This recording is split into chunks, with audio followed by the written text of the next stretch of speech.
A toddler vanished mysteriously by a quiet lake, shattering a family's world and haunting a small town. Until years later, a fisherman's chance discovery of a mysterious message in a bottle unlocks a shocking truth that no one expected. The sun was warm that day, glowing like a golden lantern hanging low over Lake Evermere. It shimmered on the rippling water as dragonflies flitted just above the surface, their wings catching light like tiny fragments of glass. The Bennett family had picked the perfect spot beneath a cluster of old maple trees that leaned gently toward the lake, offering dappled shade on the soft, mossy bank. Laughter echoed through the still air as Jacob unfolded a picnic blanket, while Emily unpacked sandwiches, apple slices, and lemonade from a woven basket. Just a few feet away, their 3-year-old daughter, Lily, danced in circles, her sundress fluttering around her tiny legs as she hummed a tune only she seemed to know. It was one of those rare, quiet days, the kind of day that felt like a postcard memory, even as it was happening. Jacob threw his head back and sighed contentedly. "We should do this every summer," he said, smiling at Emily. She nodded, her eyes on Lily as the little girl toddled closer to the lake's edge, crouching to scoop water into a red plastic cup. "Just don't go too far, sweetie," Emily called gently. Lily looked up and flashed a gap-toothed grin, her blonde curls bouncing as she giggled. Then just for a moment, the world blinked. Jacob reached into the cooler for a juice box. Emily turned to shoo away a persistent bee that had landed near the food. Maybe 10 seconds, 15 at most. But when they looked back, Lily was no longer by the shore. The red cup was still there, tilted on its side, leaking a thin stream of water into the grass. Panic struck like lightning. "Lily!" Emily's voice cracked as she scrambled up from the blanket. "Lily!" she shouted again, louder, running toward the edge of the lake. Jacob was close behind, his heart hammering in his chest. The shoreline stretched in both directions, but there was no sign of movement, no sound except the lapping of waves against the rocks and the sudden scream of a bird overhead. Emily's eyes darted wildly, scanning the water, the trees, the trail leading back to the parking lot. "Nothing. Check the woods," Jacob shouted, already crashing through the underbrush. Emily dropped to her knees by the lake, her hands trembling as she picked up the tiny sandal lying at the water's edge. So small, so familiar. It was Lily's. Her other foot was bare when they left the car. What followed was a whirlwind.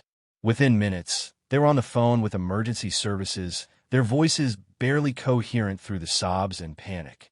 Sirens echoed through the valley within the hour. Officers, rangers, and volunteers flooded the area, calling Lily's name, forming search lines, bringing in dogs and divers. A helicopter hovered over the lake, its blades churning the quiet into chaos. Emily sat curled on a bench, still clutching the sandal, her face as pale as driftwood. Jacob couldn't stop pacing. But as night fell, hope began to flicker. No footprints, no broken branches, no signs of a struggle. No body, just that one heartbreaking clue. Searchers kept returning to the same spot near the lake, confused by the lack of any trail. It was as if Lily had simply vanished into thin air. The news spread quickly. Toddler missing at Lake Evermere. Reporters swarmed the area the next morning, broadcasting live as police issued Amber Alerts and held press conferences. Emily's tear-streaked face appeared on every channel as she pleaded with the world. "Please, if you know anything, if you saw anything, bring my baby home." But even as the days passed and the search widened, no new leads emerged. The forest gave nothing. The lake, calm and still, guarded its secrets. And in that place where joy had once filled the air, silence settled like a fog. What was meant to be a perfect day at the lake had turned into every parent's worst nightmare, a nightmare that, for the Bennetts, was only just beginning. The disappearance of little Lily Bennett sent ripples of disbelief through the quiet town of Hollow Creek, a place where everyone knew each other by name, where kids played freely in front yards, and where locked doors were more a formality than a necessity, now found itself gripped by fear and suspicion. Within hours of the incident at Lake Evermere, flyers began appearing on utility poles and storefront windows. A photo of Lily, bright blue eyes, golden curls, that unmistakable dimple on her left cheek, was everywhere. Missing, Lily Bennett, age 3, last seen near Lake Evermere. The search expanded beyond the lake. Police officers, volunteers, and even off-duty firefighters scoured the surrounding forest, fields, and neighboring campgrounds. People brought in food and water for the searchers. Mothers held their children tighter. Schools held assemblies about safety. Churches lit candles and offered prayers. Yet beneath the surface of solidarity, something darker began to settle. Whispers, doubt, and unease. How does a child vanish just like that? People began to ask. No one saw anything. Some wondered if Lily had wandered off and drowned. Others questioned whether she had been taken. And then came the quiet, poisonous suspicion that sometimes comes when answers are absent for too long. What if it wasn't a stranger? A woman murmured in line at the grocery store. What if the parents know more than they're saying? Emily and Jacob, once embraced by the town as loving, devoted parents, began to feel the shift. Friends who once texted daily now grew quiet. Neighbors turned away in the supermarket aisles. Online forums buzzed with speculation. Every word Emily had said during the press conference was replayed and dissected. Was her expression genuine? Did she sound too composed, too emotional, too rehearsed? Still, the couple did everything they could to stay in the spotlight. They held candlelight vigils, organized search parties, and took every media interview offered. Emily went on national television and looked straight into the camera with tearful eyes. "We just want our daughter back. We don't care what happened. We just want to hold her again." Jacob, who had once worked as a mechanic, stopped going to the shop altogether. He spent his days at the lake, staring across the water, searching the shoreline, refusing to leave. He built a small wooden cross near the spot where Lily had last been seen and visited it every day, rain or shine. Emily, on the other hand, threw herself into advocacy. She worked with missing children's foundations, handed out flyers in neighboring states, and even joined a group of parents who had experienced similar tragedies. But grief is a heavy tide. It comes in waves, crashing over everything you thought you understood. As weeks turned to months and months into a full year, the community's support continued to fade. News stations moved on. Reporters stopped calling. Search parties dwindled to a trickle. The lake, once filled with the hum of boats and the shouts of swimmers, now felt haunted, its calm surface hiding too many unanswered questions. By the second anniversary of Lily's disappearance, only a handful of people still showed up to the vigils. The Bennetts stood there in silence, candles flickering in trembling hands, while others passed by without even turning their heads. The police had closed the active investigation, labeling it a cold case. There was no evidence, no witnesses, no trace of the little girl who had been playing one moment and gone the next. Still, Jacob and Emily held on. To each other, to faith, to the fragile hope that Lily might still be out there, somewhere. "We will never stop looking," Jacob told the local newspaper on the third anniversary, "even for the only ones who still care." And as the seasons changed again, green leaves to gold, snow to blossoms, Hollow Creek returned to its quiet rhythm. But beneath that peace was a silence that never truly lifted, a silence that echoed strongest at Lake Evermere, where the water still whispered secrets no one could hear. Yet, years passed, but for Jacob and Emily Bennett, time did not bring healing. It only made the silence heavier. The world around them moved on, as it always does. Children grew up. Neighbors changed houses. Holidays came and went like shifting tides. But inside the Bennett home, time had stopped on the day Lily disappeared. Her bedroom remained untouched. The soft pink walls, still lined with animal stickers and framed drawings, seemed frozen in place. Her favorite stuffed bunny sat quietly on her pillow, its fur worn from the hundreds of times Emily had clutched it, hoping to feel her daughter's warmth again. Clothes Lily would have long outgrown still hung in her closet, arranged by color, as if she might return at any moment and reach for them herself. Jacob took to fixing things, anything to stay busy. The squeaky door hinge, the uneven fence, the broken porch light. But nothing he did could fix the fracture inside him. He became quiet, withdrawn, his eyes distant. Emily noticed how he began sleeping on the couch more often, not from anger, but from grief too heavy to carry into their bed. Some nights, she found him sitting in Lily's room, staring out the window with his hands folded, as though listening for a sound he hadn't heard in years. Emily coped differently. She poured her pain into action. She became a familiar face in missing persons networks, attending national conferences, speaking at vigils for other families, and organizing local safety events. She printed and mailed updated age progression flyers of Lily every year, imagining what her daughter might look like now, at 6, at 8, at 10. But each new flyer also came with a deeper ache. The larger the number grew, the more distant Lily felt. Their marriage, once built on laughter and whispered dreams, became a quiet cohabitation of shared sorrow. Conversations were reduced to logistics and weather. Smiles came less easily. There were no more family vacations, no more spontaneous dinners or late-night movie marathons. Just two people clinging to the same wound in different ways, hoping one day it might close. Outside their home, Hollow Creek had returned to its small-town rhythm. The local hardware store reopened with a new owner. The diner across the street changed its name and menu. A new generation of children filled the playground near the church, their parents always keeping a watchful eye, more cautious than before. The story of Lily Bennett slowly faded from daily conversation, replaced by new headlines and modern distractions. But the lake, Lake Evermere, remained unchanged. Its surface still rippled in the wind, its depths still cloaked in mystery. Few people swam there now. Some said it felt cursed. Others called it sacred ground.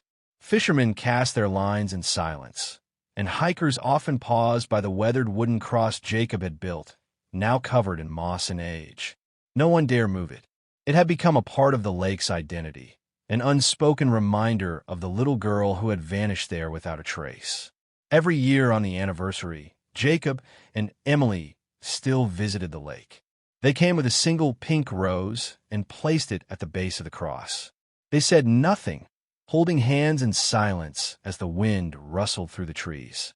It was a ritual neither of them spoke about, but both honored. And though their days were often quiet, and their hearts still ached with the unbearable absence of their daughter, one truth held them steady. They had not given up. Somewhere deep within the ache and the exhaustion, a flicker of hope still lived. Because Lily had never been found. No remains, no proof she was gone. And as long as that remained true, there was still room for a miracle. Even if the world had moved on, even if the town had forgotten, Jacob and Emily hadn't. Not for a second. And one day, something would stir that silence. A whisper across water, a glint of light on glass, and everything would begin to change. It was a gray morning in early spring, the kind where mist clings to the surface of the lake like a secret too heavy to rise. The clouds hung low over Lake Evermere, and the only sounds were the creaking of a wooden dock and the gentle splash of oars cutting through water. Thomas Reed, a retired construction worker and lifelong resident of Hollow Creek, rowed his weathered aluminum boat slowly across the lake, a thermos of lukewarm coffee at his feet and his fishing pole resting lazily beside him. Fishing had become more than a hobby for Thomas. It was his therapy. Since losing his wife 2 years earlier, he'd made a habit of coming to the lake every Thursday morning, regardless of weather. He rarely caught anything, and that wasn't the point. The quiet helped. The solitude, the water, the memory of conversations once shared on this same boat. It was one of the few places that still made him feel close to her. That morning, as he drifted toward a quieter cove near the north edge of the lake, a spot where lily pads gathered thick and frogs croaked lazily, his line remained untouched. He leaned back with a sigh and sipped from his thermos, preparing to give up early. That's when he saw it. At first, it looked like just another piece of trash bobbing in the water, maybe an old soda bottle or a floating bit of plastic. But as the light shifted and a ray of sun broke through the clouds, something inside the glass shimmered faintly. Thomas squinted, adjusted his position, and rowed closer.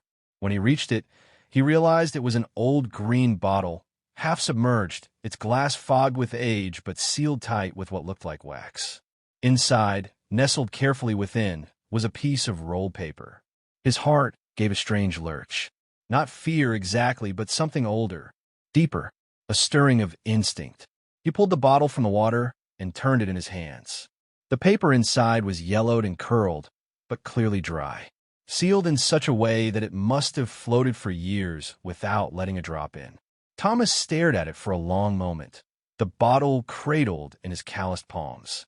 Something about it felt personal, deliberate, not like litter or a prank. He could feel it in his chest, a tremor of significance he couldn't explain. Eventually, he placed it carefully in his tackle box and rowed back to shore, the fishing pole forgotten.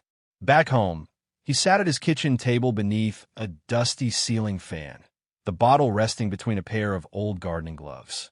He hesitated. Part of him feared what the message might say. A confession? A goodbye? A cry for help long unheard? But the curiosity outweighed everything else. With a pocket knife, he carefully chipped away at the wax seal, and with shaking hands, he tugged free the cork. The smell of lake water and old glass drifted out, earthy and strange. He tipped the bottle slowly and eased the scroll into his hand. It unrolled with surprising ease. The handwriting was childish, the letters large and uneven, scrawled in crayon. It read, "My name is Lily. I don't know where I am. Please help me." Thomas sat frozen. The words blurred as his eyes filled with tears, not of understanding yet, but of something else, something primal, a sense that he had just opened a door that had been closed for too long. He read the message again, over and over. "My name is Lily. I don't know where I am. Please help me." He whispered the name aloud. "Lily." It echoed through the small kitchen like a bell tolling from some distant tower. He remembered her face. Of course he did.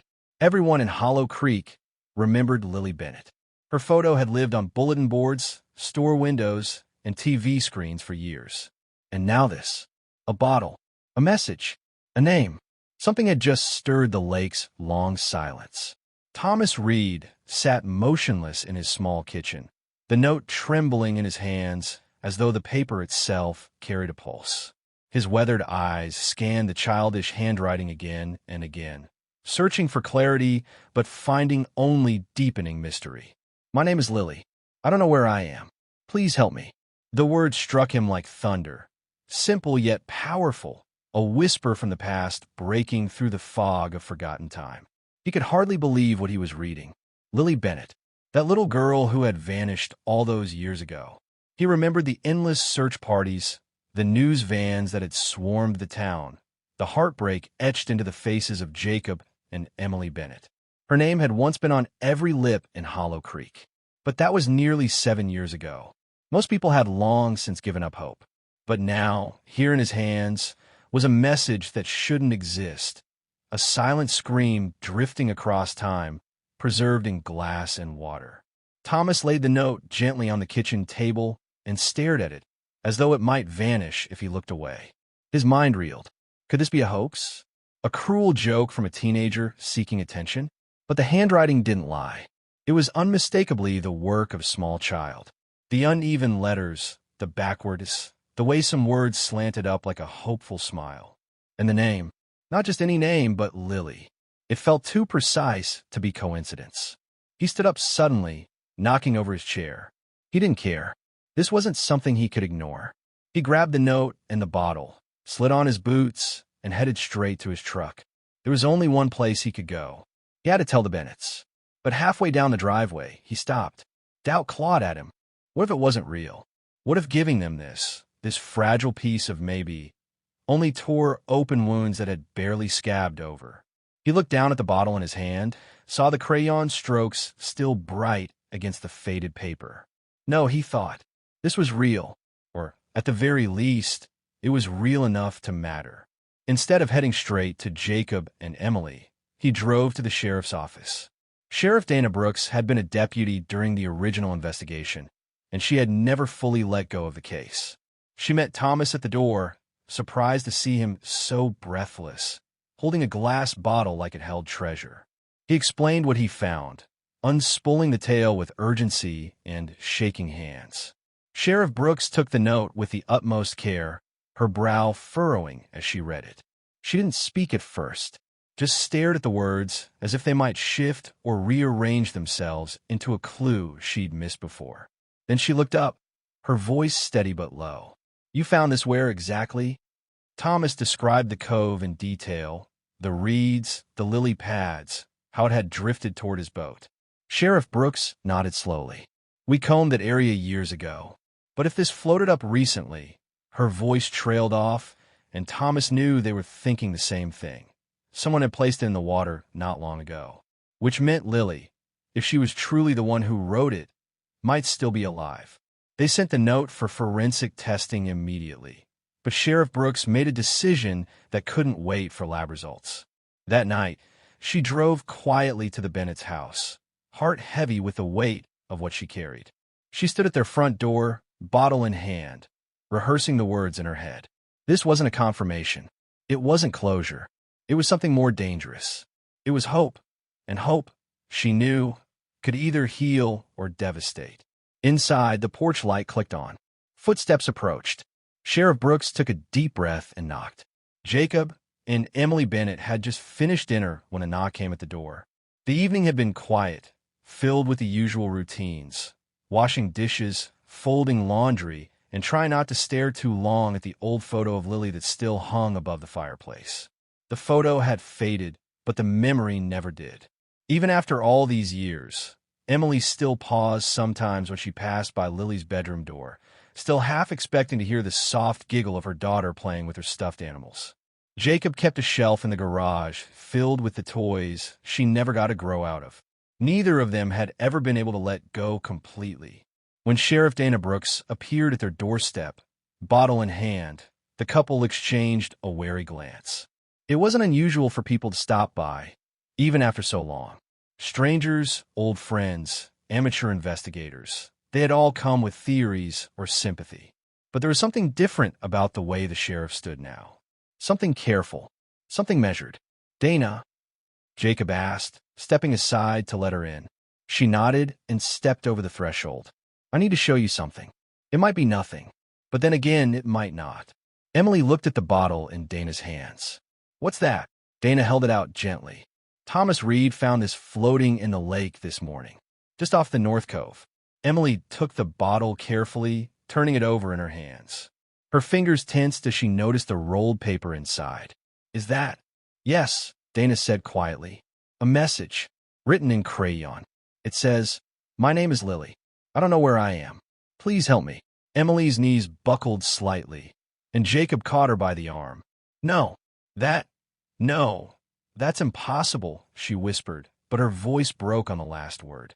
Jacob took the bottle from her and stared at it, his throat tight. "Let me see the note." Dana carefully unrolled the paper and laid it on their dining room table. They gathered around it in silence. The handwriting was unmistakably childlike, innocent, desperate, real. Emily covered her mouth as she read the words aloud, trembling. "My name is Lily. I don't know where I am. Please help me." Tears welled in her eyes. "Dana, is this real? Could it be?" "We're having it analyzed," the sheriff said gently. "Handwriting comparison, paper age, fingerprints, everything." "But Emily..." "Jacob, the note wasn't water damaged. The wax seal was intact. It was preserved. Someone meant for it to be found." Jacob's voice was raw. 7 years. We haven't heard anything in 7 years. And now this." Dana nodded solemnly. "I know how much this hurts. And I know what hope can do. How cruel it can be when it's false. But if there's even a small chance this is real, I wanted you to be the first to know." Emily sat down slowly, her eyes never leaving the note. "If she's still out there," she whispered, "then she's been waiting trapped alone all this time." Jacob's fists clenched on the table. "Then we'll find her, no matter what it takes." For a long moment, none of them spoke. The room was filled with something heavy and electric, grief reignited, fear reborn, and beneath it all, the fragile flicker of something long buried. Hope. Outside, the wind rustled the trees, and the lake shimmered in the distance under a rising moon. Somewhere, perhaps not far from here, a little girl's message had traveled through time and water to reach the people who had never stopped loving her. And now, the search would begin again, not with dogs and helicopters this time, but with a single sentence written in crayon and the unshakable belief that Lily might still be waiting to be found. The very next morning, the town of Hollow Creek awoke to a hum of tension that hadn't been felt in years. The sheriff's office, normally quiet with only the occasional traffic dispute or late-night noise complaint, buzzed with energy and voices. Sheriff Dana Brooks had called in every available deputy, along with state investigators who had once worked Lily Bennett's case. Word of the note had not yet reached the public, but it was only a matter of time. For now, everything had to be done discreetly, carefully. There was too much at stake. Dana stood at the center of the small operations room, a large whiteboard behind her, now relabeled with a bold heading, Operation Lily. She looked at the officers, her voice calm but firm. We are reopening the investigation. This is no longer a cold case. We've received a potential communication from Lily Bennett herself. We don't know who sent it or how recently, but based on the condition of the bottle and the writing inside, there's a strong indication that it's legitimate. This is a live case now. We treat it as such. She gestured to a map of the lake, now covered in colored pins. The bottle was found here, in the northern cove. That area was searched years ago, yes, but tides change. We'll search it again, and this time we expand. I want drones in the air, dogs on the ground, and divers in the water. If she's alive, she didn't survive 7 years out there alone. Someone has her, or had her. One of the younger deputies raised his hand. Sheriff, should we alert the media? Or, Lily's name, Dana, shook her head. Not yet. We need to confirm authenticity. If this is real, and someone has been hiding her, we don't want to spook them into moving her or destroying evidence. The moment this becomes public, we lose the element of surprise. Meanwhile, at the Bennett home, Jacob and Emily had barely slept. They sat in their living room, the note now stored in a protective case on the table beside them. It was strange how something so small could turn their world upside down all over again.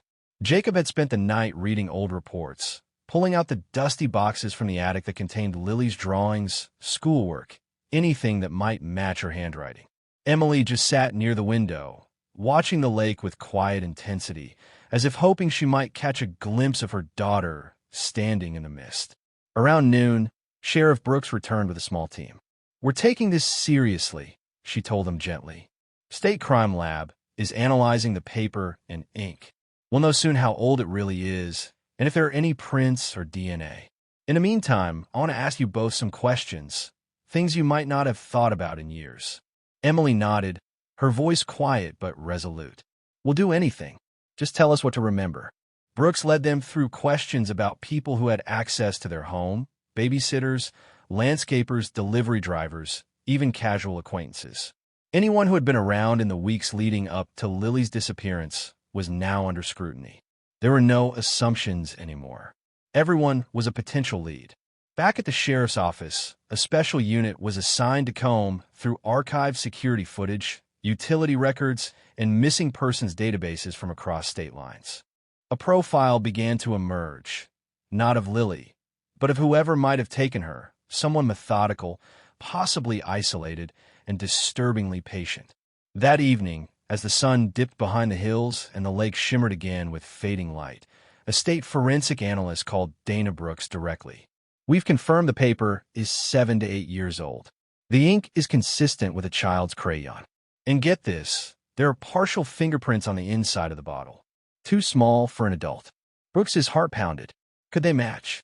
We'll compare them with Lily's old belongings immediately.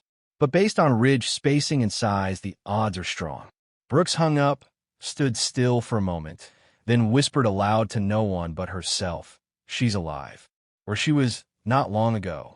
Outside, darkness fell quietly over Hollow Creek. But for the first time in years, the night didn't bring just sorrow. It brought movement, action, and the unmistakable sense that the truth was beginning to rise to the surface. The town of Hollow Creek had a way of burying its memories beneath still waters and polite smiles. But the reawakening of Lily Bennett's case was like a sudden storm stirring up long-settled silt. People who had not spoken her name aloud in years now whispered it in diners, on porches, at grocery stores. And with every whisper came suspicion. At the Bennett house, Emily stood in front of Lily's closet, her fingers trailing over tiny dresses that still smelled faintly of baby powder. For years, she had left this room untouched. It was her sanctuary in her sorrow. But now, as the scent of hope filled the air, she knew she had to look at everything again. The past, no matter how painful, might hold the key. Jacob sat at the kitchen table, pouring through an old binder labeled Leeds, 2018. It was filled with scribbled names, timelines, and details of everyone who had interacted with the family in the months before Lily vanished. Landscapers, plumbers, playdate parents. There had been so many loose ends back then, too many doors closed too quickly. He highlighted one name in red, Dean Holloway. Dean had worked at the marina on the north side of the lake. He was quiet, kept to himself. Back then, the police had interviewed him once, routine, because he worked near where Lily disappeared. But there had been no proof he'd seen anything.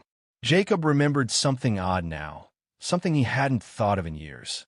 Dean had quit suddenly, just 2 days after Lily vanished. He'd said he needed to care for a sick aunt in another state. No one had questioned it. Jacob turned to Emily. "Do you remember Dean Holloway?" She paused, then nodded slowly. "Tall, scruffy beard, always wore a cap. Yeah, he left right after Lily went missing. Back then, it didn't register. But now, Jacob's voice trailed off, clouded with unease. At the sheriff's office, Dana Brooks had begun compiling a list of individuals who had lived within a 3-mile radius of the lake during the time of Lily's disappearance. Dean's name was on it. He had moved 3 towns over, but still owned a small fishing cabin in Hollow Creek, on the northeast ridge, near a part of the lake rarely visited. She pulled up his file. No prior offenses, not even a speeding ticket, but there was something too clean about that.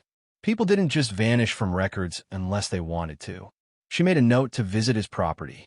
Meanwhile, rumors were already floating in town that a recluse had been seen hauling heavy supplies into the woods, that strange lights had been spotted at night on the far end of the lake, that someone had heard a child's laughter drifting through the trees, long after Lily was presumed gone. Back at the Bennett home, Jacob placed a call to Dana. "I know this may sound crazy, but I think you need to take another look at Dean Holloway." There was silence on the line, followed by a thoughtful breath. "Funny you should say that. He's already on my list." Emily leaned forward. "We remember he used to leave birdhouses on people's porches. Handmade. He gave one to Lily. Said it was for the little songbird. We thought it was sweet back then." Jacob added, "The handwriting in the message. My name is Lily. Something about it. The L's, they match her old birthday cards." Emily noticed it last night. Dana's voice sharpened. "That's good. We'll get a forensic handwriting expert to confirm it. We'll also send a team to Holloway's old cabin. I'll go with them myself." As night fell again over Hollow Creek, the questions hung thicker than ever in the air. Was Dean Holloway just a forgotten neighbor, or had he vanished from the town's memory for a reason?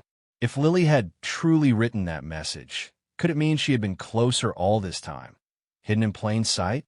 The Bennetts stood together at the window, watching the darkened lake ripple under the wind. For the first time in years, they no longer feared hope. They embraced it, because hope, however fragile, was finally beginning to point somewhere real. The next morning dawned gray and heavy, the sky a blanket of silent clouds pressing down on Hollow Creek. Sheriff Dana Brooks stood at the edge of the lake, her boots digging slightly into the damp earth as she watched her team prepare. A dozen officers, several volunteers, 2 canine units, and a diving team were ready to comb every inch of the water and the dense forest beyond. The search radius was larger this time, smarter, fueled by new urgency. Across the cove, yellow tape cordoned off the north shore where the bottle had been discovered. Technicians were still combing the area for any trace of human activity. Footprints, broken branches, cigarette butts, anything. Dana turned toward the water where 2 divers in black neoprene suits were slipping beneath the surface. She knew the odds of finding anything after 7 years were slim, But she also knew that sometimes the lake gave back what it took. Jacob and Emily Bennett arrived quietly, standing behind the search line. They had been given clearance to observe, but not interfere. Emily held a pair of binoculars, scanning the trees obsessively, while Jacob couldn't take his eyes off the water. It was surreal, watching the very place where their daughter had vanished, now swarmed with people and hope. So much had changed, and yet the lake looked exactly the same. One of the deputies approached Dana, a grim expression on his face. "Sheriff, we found something upstream in the reeds, north edge, near the fallen pine." Dana followed him quickly, boots crunching through underbrush and loose gravel. They stopped near the tree line where thick green reeds parted slightly. There, half hidden in the mud, was a tiny shoe, pink with faded glitter and a strap missing. Dana knelt down, carefully lifting it into a sterile evidence bag. She didn't need to ask. She had seen this exact style in one of the photos on the Bennett's living room wall. She brought the shoe to Emily and Jacob. When Emily saw it, her knees gave out and she clutched Jacob's arm with a gasp. "That's hers," she whispered. "That's Lily's shoe. I remember buying them at the outlet mall. She loved the sparkles." Jacob's jaw tightened. "Where was it?" Dana kept her voice steady. "Just beyond the inlet, hidden in the reeds. We're treating the area as a primary zone now. We're going to keep digging." Meanwhile, on the south side of the lake, one of the dogs barked and began pulling its handler toward a thicket of ferns. Moments later, the handler radioed in. "We found signs of a trail, footprints, relatively fresh, leading away from the lake. Possibly two sets, one small, one larger." Dana's radio crackled in her vest. She gave immediate orders. "Follow the trail. Send drones overhead to monitor movement. We don't want to alert whoever's been out there if they're watching us." Back at the command center, agents began marking the path on a digital map. The trail wound through dense trees and eventually curved toward the northeastern ridge, right where Dean Holloway's old cabin was located. The connection could no longer be called a coincidence. Emily, trembling but resolute, approached Dana once more. "If she's alive out there, she might be scared. She might not trust anyone, but she'll recognize our voices." Dana nodded. "That's exactly what I was thinking." The sheriff arranged for a loudspeaker to be set up near the shoreline. Emily and Jacob took turns speaking gently into the mic, their voices carrying across the lake on the soft wind. "Lily, sweetheart, it's Mommy. If you can hear me, we're here. We never stopped looking. You're not in trouble. We love you." Then Jacob, "Lily, it's Daddy. We're not far. If you can come out, just follow the sound of our voices. We'll be waiting." The lake remained quiet, still, but somewhere in the woods beyond view something stirred. As the sun dipped below the treetops, casting golden light on the rippling water, the searchers prepared for nightfall. Spotlights were set up, thermal drones deployed, and every soul present braced for a long night. But hope had never been stronger, and the forest, once a wall of silence, now felt like it was listening. The night air around Hollow Creek was thick with anticipation, the usual calm of the forest replaced by a quiet urgency. Sheriff Dana Brooks stood beside Emily and Jacob near the lakeshore, the speakers still crackling with their voices, carrying hope across the dark woods. Despite the technology and manpower, the wilderness seemed to absorb every sound like a vast, indifferent vault. Yet, amid the shadows, the search was about to take a startling turn. Near Dean Holloway's cabin, officers and volunteers swept the area, flashlights slicing through the darkness.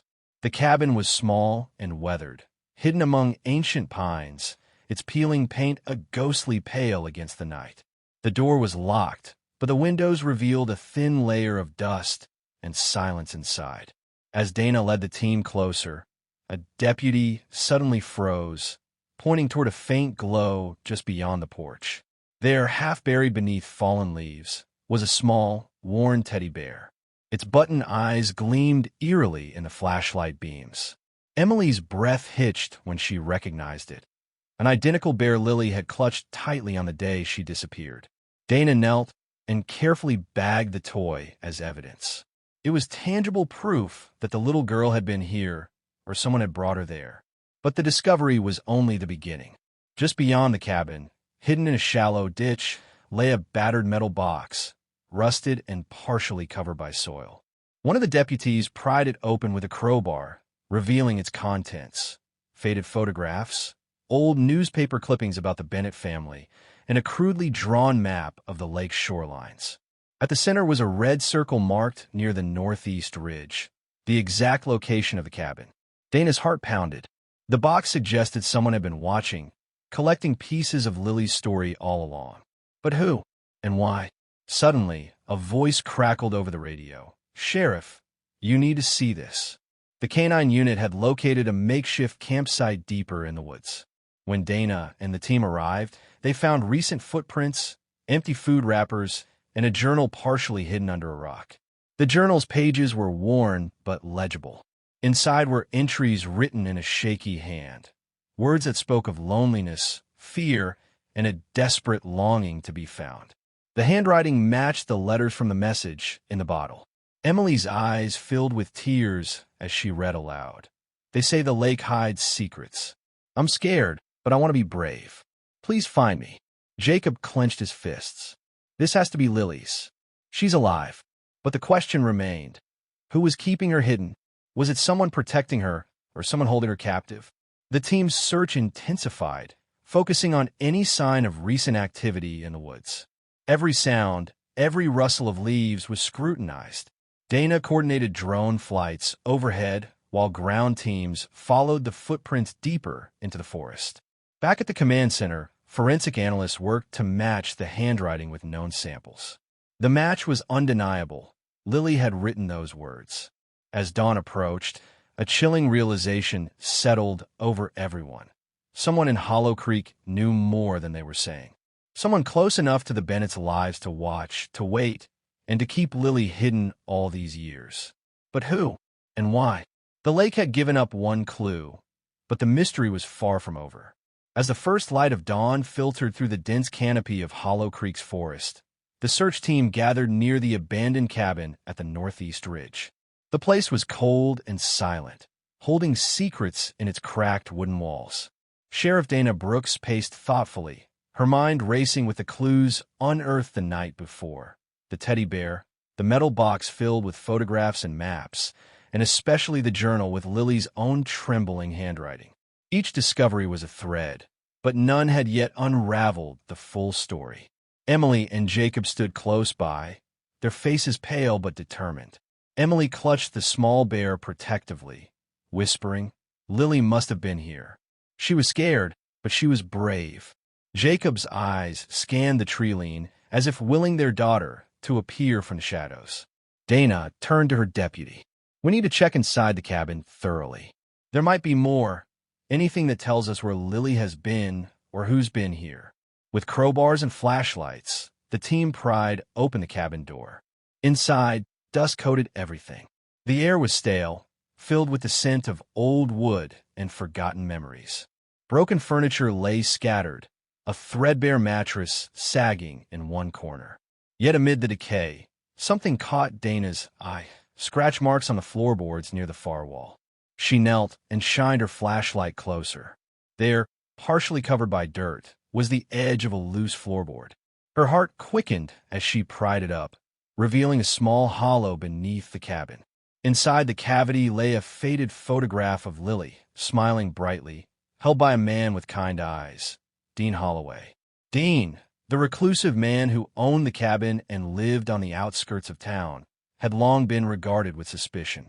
His mysterious nature and solitary lifestyle had made him a figure of rumors, but no one had concrete proof linking him to Lily's disappearance until now. Dana's radio buzzed urgently. "Sheriff, we found more footprints leading from the cabin toward the east ridge." She motioned for the team to follow, but her mind remained on the photo. Who had left it here? Why? And what was Dean's role in this nightmare? Emily approached, her voice trembling but resolute. "We have to find her. She's alive somewhere." Suddenly, a deputy shouted, "We found a trapdoor, hidden under an old rug in the corner." Dana's heart pounded as she knelt again and carefully pulled back the threadbare carpet. Beneath was a heavy wooden door with rusted hinges. The team struggled together to open it, revealing a narrow staircase spiraling down into darkness. A cold chill swept over everyone as the beams of flashlights pierced the blackness below. The stairs creaked under their weight as they descended carefully. At the bottom, they found a small underground room, barely furnished but clean. Toys were scattered on the floor, blocks, a doll, a tattered blanket. It was unmistakably a child's hideaway, a place someone had tried to keep secret. Emily's voice broke through the silence. Lily could have lived here, hidden from the world. Dana scanned the room, noticing fresh footprints leading to a trapdoor on the opposite wall. Someone had been here recently. Suddenly, the sound of a door creaking echoed from above. "Stay alert," Dana whispered. The group braced themselves. Was someone watching? Waiting? And was Lily still close enough to be saved? The hidden cabin had become a grim stage for a desperate rescue, and the truth was finally coming to light. The heavy wooden door above the hidden room creaked open slowly, sending a shiver through the team below. Flashlights darted upward, illuminating a tall figure silhouetted in the dim morning light. The stranger's face was obscured by a worn hat pulled low, but his eyes, dark, cautious, held a mix of fear and defiance. Sheriff Dana Brooks raised her voice steadily. "Sir, this is a law enforcement operation. We're here to find a missing child, Lily Bennett. If you have any information, now's the time to speak." The man hesitated, glancing nervously toward the trapdoor behind him. Then, with a sigh heavy with years of burden, he stepped down the stairs, hands raised in surrender. "My name's Henry Lawson," he said quietly. "I didn't want to get involved, but I can't keep hiding the truth anymore." Emily and Jacob exchanged hopeful glances, their hearts pounding. Henry's presence might be the breakthrough they'd prayed for. Henry's story spilled out in trembling fragments. Years ago, he had stumbled upon Lily near the lake, a frightened child clutching that same teddy bear. She had wandered away from the crowd, lost and alone. Henry had brought her to the cabin, offering shelter and food. But when he realized the chaos her disappearance caused, he feared the repercussions and stayed silent, keeping her hidden to protect her from those who might want to harm her. "I never meant to hurt her," Henry insisted. "I was scared, confused. I thought I was doing the right thing." Jacob's voice cracked. "Where is she now? We need to bring her home." Henry looked down, ashamed. "She's been here, but someone else took her. Someone I can't stop." Suddenly, Emily gasped as she noticed a fresh bruise on Henry's arm. "Who took her? Who else?" Before Henry could answer, a commotion erupted outside the cabin.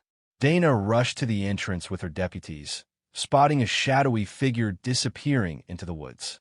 The chase was on. As they pursued, Henry revealed a crucial detail: a hidden path deep in the forest where Lily might be held. The forest's dense undergrowth swallowed the running officers, but Dana's determination never wavered. In the distance, a faint cry pierced the morning air, a child's voice calling for help. Emily's heart shattered. "That's Lily." The rescue team pushed forward with renewed vigor, the search now more urgent than ever. The mysterious stranger's confession had changed everything, revealing a secret network and a dangerous game that had kept Lily captive far longer than anyone had dared imagine. The lake's surface shimmered under the sun, holding the past and the promise of a reunion. But the forest shadows were deep, and time was running out. The desperate cries echoed through the thick woods as Sheriff Dana Brooks and her team sprinted toward the source. Every step was heavy with urgency, every breath sharp in the cool morning air. Emily clutched Jacob's hand tightly, her heart pounding with a fierce hope that this would be the moment they had waited for all these years. The forest, which had once swallowed their daughter in silence, now seemed to tremble with the promise of discovery. Dana led the charge, flashlight beams cutting through the dense foliage. Branches scraped against her jacket, and the uneven ground tested their resolve. The footprints Henry had described guided them deeper into the wilderness, a faint trail only the experienced could follow. Time was not on their side. Each passing second could mean the difference between finding Lily alive or losing her forever. Suddenly, a break in the trees revealed a small clearing. There, beneath a makeshift lean-to of branches and tarps, lay Lily, older now, but unmistakably their daughter. Her wide eyes were filled with confusion and fear, yet also a spark of recognition as she saw her family rushing toward her. The teddy bear she clung to was worn, but still her constant companion. Emily dropped to her knees, arms wide open. "Lily, we found you, sweetheart. You're safe now." Lily hesitated, then ran into her mother's embrace, sobbing quietly. Jacob wrapped his arms around both of them, tears streaming down his face. Dana watched, a wave of relief washing over her as the family was reunited after so long apart. But the ordeal was far from over. Henry approached, his face grim. "We don't have much time. The people who took her, they'll be back. They won't let her go so easily." Dana nodded sharply. "We need to get her out of here and secure the area." With careful coordination, the team moved Lily to safety. Paramedics examined her gently, assuring the family that she was physically unharmed, though the emotional scars would take time to heal. As they prepared to leave the forest, Dana's mind raced. The investigation had uncovered a hidden network of secrecy and fear, and the dangerous captors were still out there, watching, waiting. The race against time was on, not just to protect Lily, but to bring those responsible to justice. Every moment counted in this fragile window of hope. The sun climbed higher, casting long shadows across Hollow Creek. The lake, once a symbol of loss, now reflected the possibility of healing and redemption. But the path ahead would be perilous, filled with challenges that would test the courage and strength of everyone involved. For now, the family was reunited, but the fight to uncover the full truth had only just begun. Back in the safety of the sheriff's station, the atmosphere was thick with tension and relief. Lily sat quietly beside her mother, her small hands clutching Emily's tightly. She was safe, but the mystery surrounding her disappearance still lingered like a shadow over the room. Sheriff Dana Brooks sat across from Henry Lawson, ready to extract the truth that had been hidden for so long. Henry took a deep breath, his eyes weary but determined. "The people who took Lily, there's a small group operating around Hollow Creek. They're involved in illegal activities, kidnapping children, trafficking. It's worse than anyone imagined." Dana nodded grimly. "We suspected something like this, but hearing it confirmed is another matter entirely. We need names, locations, everything you know." Henry revealed the dark web of connections, naming a few individuals involved, including a local businessman who had managed to keep his hands clean in public, but was deeply entangled in these crimes behind closed doors. The group had used the secluded forest areas as hideouts, moving children like pawns in a dangerous game. Emily's heart ached hearing the details, but steeled herself with the resolve to fight for her daughter and the others who might still be missing. "We have to stop them. We have to bring them down," Dana assured her. "We're launching a full investigation. With Henry's help and the evidence we've gathered, we'll expose the entire network." Over the next few days, the team worked tirelessly, gathering surveillance, testimonies, and evidence. The pieces of the puzzle began to fit together, revealing a horrifying operation that had plagued Hollow Creek for years. Meanwhile, Lily slowly started to open up about her time in captivity. Though she was young, her resilience shone through as she recounted moments of fear and hope, of small kindnesses from Henry, and the dark presence of those who had taken her. The community rallied around the Bennetts, offering support and prayers. The lake, once a site of sorrow, became a symbol of justice and renewal. Finally, the day came when the sheriff's team moved in. Coordinated raids led to multiple arrests, including the key figures Henry had named. The network was dismantled, and the missing children were found and reunited with their families. Emily held Lily close, tears of relief and gratitude streaming down her face. The nightmare was over, and a new chapter had begun. Though scars remained, the truth had set them free.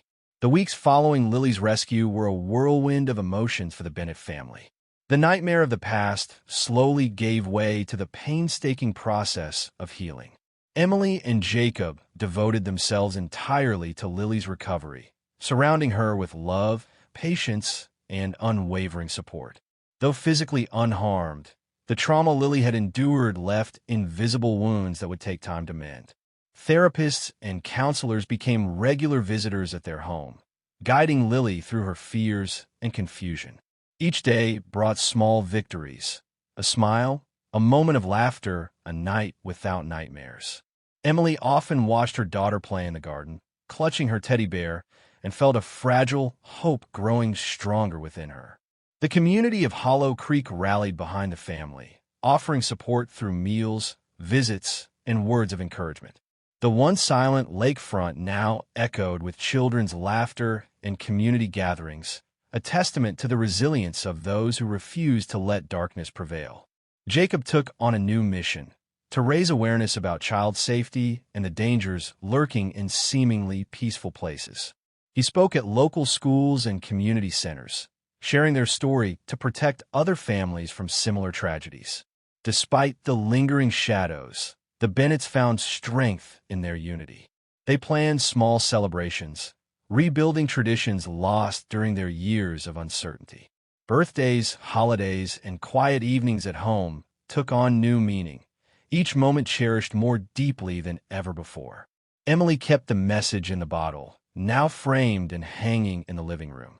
It was a symbol of hope, a reminder that even in the darkest times, light could find a way through. The journey ahead was long, but the Bennetts faced it together, stronger, wiser, and forever bound by the miracle that had brought their family back from the edge. Years had passed since that fateful day when a fisherman found the message in a bottle that changed everything. The lake, once a place marked by tragedy, had become a symbol of hope and new beginnings for the Bennett family. Lily, now a bright and confident young girl, stood by the water's edge with her parents, watching the sun set in brilliant hues of orange and pink. The gentle lapping of the waves seemed to whisper stories of healing and resilience. Emily and Jacob exchanged a quiet smile, grateful beyond words for the second chance they had been given. Their lives had been forever altered, shaped by the pain of loss, but also by the extraordinary power of love and determination. The community that had once mourned alongside them now celebrated their strength and unity. Lily held her mother's hand tightly, her teddy bear tucked under her arm. She had grown into a child full of curiosity and joy, unburdened by the darkness that had once engulfed her. Therapy sessions and support had nurtured her spirit, allowing her to thrive despite the shadows of her past. As they walked back toward their cozy home nestled among the trees, Emily paused to glance at the framed message in a bottle hanging on their living room wall. It was a reminder of the mysterious force that had set their story in motion, a beacon of hope cast across the water, connecting strangers and family, past and future. The sheriff's office had long since closed the case, but the Bennetts continued to advocate for missing children, raising awareness and supporting families still searching for answers. Their experience had transformed them into advocates, determined to prevent other families from enduring the same pain. Under the vast sky, the lake shimmered peacefully, a testament to the endurance of the human spirit. The Bennett family's journey from despair to joy was a story that would inspire generations to come, a story of loss, courage, and ultimately, a beautiful new beginning. As the stars began to twinkle above, Lily looked up and whispered, "Thank you," a simple phrase filled with the promise of a brighter tomorrow. And with that, the lake held its secrets no more, but instead reflected the light of a family reunited, healing, and ready to face whatever the future might hold together. Thank you so much for joining us on this emotional journey of hope, courage, and the unbreakable bond of family. The story of Lily and the Bennetts reminds us all that even in the darkest moments, light can find a way to shine through. If this story moved you, inspired you, or gave you hope, please don't hesitate to like this video and subscribe to our channel. Your support means the world and helps us share more stories that matter. We'd also love to hear your thoughts. Please leave a comment below and let us know what you think or share your own experiences. Together, we can build a community of compassion and strength. Until next time, stay hopeful and keep believing in the power of love.